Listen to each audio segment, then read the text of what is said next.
Assalamualaikum warahmatullahi wabarakatuh. Salam sejahtera, salam menegakkan hukum, salam sahabat Kalibata. Ada beberapa kasus pilihan yang menarik perhatian masyarakat, yang dimana kasus-kasus tersebut kita ulas secara singkat dengan harapan menjelang akhir tahun 2022 ini dan menyambut tahun 2023, kita optimis Indonesia akan lebih baik, terutama dalam penegakan hukum. Setidaknya kasus-kasus yang kita sampaikan ini menjadi pelajaran berharga bagi aparat penegak hukum maupun bagi masyarakat. Karena kami menyampaikan ini bukan karena kebencian, tapi kami sayang dengan negara Republik Indonesia, khususnya sayang dengan penegakan hukum yang ada di Indonesia. Kami mulai dari kasus investasi bodong. Awal bulan Januari dan Februari 2022, Indonesia dihebohkan dengan adanya kasus investasi bodong yang terjadi salah satunya di wilayah hukum Polda Kalimantan Tengah, dengan melibatkan tersangka atas nama Bella Sicilia dan PJN Vito Siagian dengan produk kriptonya, serta Indra Kents dengan binomonya yang ditangani oleh Mabes Polri. Kedua kasus tersebut tentu sangat banyak merugikan masyarakat yang ikut serta dalam investasi. Bahkan menjadi lucunya, kasus ini berlalu begitu saja. Apakah ini karena mentaliti masyarakat Indonesia yang masih sangat rentan dengan iming-iming keuntungan tanpa memikirkan risiko? Atau ini dikarenakan masih lemahnya pengawasan dari pemerintah terhadap usaha-usaha yang terkait dengan pengumpulan uang di masyarakat? Catatan sahabat Kalibata, untuk kasus Indra Kents yang dikenakan dengan tindak pidana pencucian uang, diputuskan oleh majelis hakim bahwa seluruh aset-asetnya dirampas oleh negara karena binomo dikualifikasi sebagai bentuk perjudian. Padahal yang ikut binomo tidak pernah tahu bahwa ini adalah bentuk perjudian.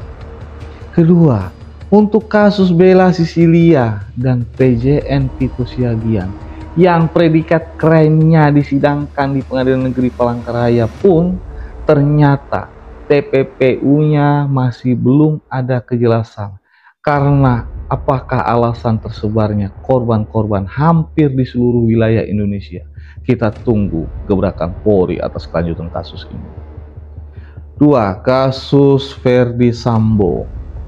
Awal bulan Juli, tepatnya tanggal 8 Juli 2022, publik dikejutkan dengan kabar adanya peristiwa kematian Brigadir Nofriansah Yosua Huta Barat atau Brigadir J akibat luka tembak yang terjadi di rumah dinas Polri Jalan Duren 3 Jakarta Selatan yang diketahui ditempati oleh Irjen Pol Verdi Sambo, mantan Kadif Propam Polri. Peristiwa ini sontak menjadi perhatian dikala orang tua dan tante almarhum Brigadir J melihat jenazah dalam keadaan tidak wajar dan keluarga dilarang membuka peti mati untuk melihatnya. Atas kejadian ini dilakukan pengusutan dan penyidikan oleh tim SUS yang melibatkan Komnas HAM dan Kompolnas, sehingga pada tanggal 3 Agustus 2022 Barada Richard Eliezer ditetapkan sebagai tersangka, yang kemudian pada tanggal 9 Agustus 2022 juga kembali menetapkan Irjen Pol Verdi Sambo, Bribka Riki Rizal, serta asisten rumah tangga Kuat Ma'ruf, yang semuanya ditetapkan sebagai tersangka dugaan tindak pidana pembunuhan berencana terhadap Brigadir J. Dan terakhir ialah Putri Chandrawati yang merupakan istri Verdi Sambo, kembali ditetapkan sebagai tersangka pada tanggal 19 Agustus 2022. Catatan sahabat Kalibata: 1. Kasus ini terungkap diawali dengan keberanian keluarga almarhum Brigadir J dan pengacara almarhum Brigadir J yang mendampingi keluarga, yakni Bang Kamarudin Simanjuntak dan Bang Johnson Penjahitan, serta relawan seperti Tampak yang dikomando oleh Bang Saur Siagian, yang semuanya melihat ada kejanggalan terkait dengan peristiwa kematian Brigadir J di Duren 3. 2. Komitmen kritis dari Profesor Mahfud MD dan Bang Sugeng Teguh Santosa, Indonesian Police Watch, dalam menyorot kejadian tersebut. Atas 2 poin tersebut, dengan didukung kawalan media, maka proses hukum pun mulai berjalan dengan arah yang benar, yang awal mulanya hendak diputarbalikkan dengan menggunakan kekuasaan sang jenderal. Sehingga ini menjadi pelajaran sangat berharga bagi kita semua, bahwa institusi Polri saat ini masih sangat memerlukan suara, saran, atau nasihat serta kritik yang berasal dari luar Polri demi mewujudkan Polri sebagai penegak hukum yang bersih dan bebas dari rekayasa-rekayasa kasus. Karena hukum sejatinya adalah buta, tidak membeda-bedakan kalau salah yang harus diproses, sekalipun pangkatnya jenderal. 3. Kasus suap perkara Hakim Agung. Rekor terjadi pertama kali pada sekitar akhir bulan September 2022. Hakim Agung pada Mahkamah Agung, Sudrajat Dimyati, terlibat dan ditetapkan sebagai tersangka oleh KPK akibat pengurusan kasus yang juga menyeret pengacara Yosep Parera dan beberapa pegawai dan panitera di kalangan Mahkamah Agung. Selain itu juga Hakim Agung lainnya, Ghazal Saleh, pun tidak luput dari kasus ini. Kasus suap perkara ini tentu menjadi PR yang tidak pernah kunjung tuntas diberantas. Bahkan suap perkara di mata pengacara dikenal dengan istilah suap, ikut salah tidak ikut kalah. Catatan sahabat Kalibata: 1. Perlu ada evaluasi dilakukan oleh Ketua Mahkamah Agung dengan memaksimalkan pengawasan ekstra ketat terhadap jajarannya. Salah satunya memperhatikan gaya hidup yang sangat hedon, serta bagi pemerintah untuk ekstra ketat melakukan rekrutmen hakim. 2. Bagi kalangan pengacara ini tentu memalukan dan sangat merusak profesi.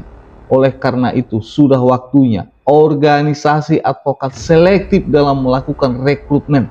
Dan bila pun organisasi advokat juga sudah rusak, maka wajib hukumnya pemerintah melakukan terobosan dengan prioritas terhadap revisi Undang-Undang Advokat. 4. Kasus Lukas NMB. Lukas NMB ditetapkan tersangka kasus gratifikasi oleh KPK pada sekitar bulan September 2022. Akan tetapi sampai saat ini pun Lukas NMB, Gubernur Papua, tidak memenuhi panggilan pemeriksaan KPK dengan alasan sakit. Bahkan terjadi dukungan masyarakat terhadap Lukas NMB yang rumahnya dijaga agar KPK tidak melakukan upaya paksa. KPK tentu sangat pusing dengan kasus ini, sampai meminta bantuan Menko Polhukam, TNI dan Polri yang seolah-olah KPK tidak berdaya. Apakah ini yang dinamakan istilah hukum tajam ke bawah dan tumpul ke atas? Catatan sahabat Kalibata: 1. Penanganan kasus Lukas NMB oleh KPK menyisakan misteri besar, dikarenakan KPK sendiri pun masih banyak PR yang tidak kunjung usai. Misalnya kasus Harun Masiku, kasus Supyan Hadi, mantan Bupati Kota Waringin Timur. Sehingga jangan ada kesan KPK garang pada pihak yang saat ini berseberangan dengan pemerintah. Pikirkan, Lukas NMB adalah kader Demokrat. 2. Kalaupun mau lebih serius, KPK perlu juga hadir melakukan penyelidikan terhadap beberapa kepala daerah yang diduga serupa melakukan praktik-praktik KKN, terutama di wilayah yang daerahnya disebut lahan basah. Kami perlu KPK memiliki perwakilan di setiap provinsi agar KPK menjadi penjaga uang negara, alias the guardian of state money. 5. Kasus narkoba yang melibatkan oknum Polri. Polda Metro Jaya mengamankan barang bukti narkoba jenis sabu seberat 3,3 kg dalam pengembangan kasus peredaran narkoba yang menjerat Irjen Teddy Minahasa. Polda Metro Jaya menangkap total 4 aparat kepolisian yang disebut terlibat dalam jaringan peredaran narkoba yang ditangkap masing-masing Aibda AD, Kompol KS, Aibtu J, dan AKBP-D. Kasus ini terungkap berawal pada tanggal 14 Oktober 2022. Selain itu juga ada kasus yang terjadi di wilayah hukum Polda Kalteng.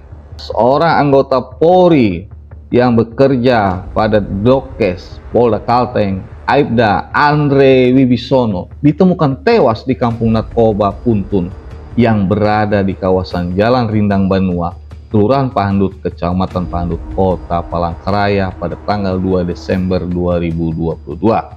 Catatan sahabat Kalibata, institusi Polri harus dipaksa untuk segera berbenah demi menjaga marwah institusi, apalagi menyangkut masalah komitmen pemberantasan peredaran narkoba, agar kita semua tidak skeptis memandang Polri selaku APH.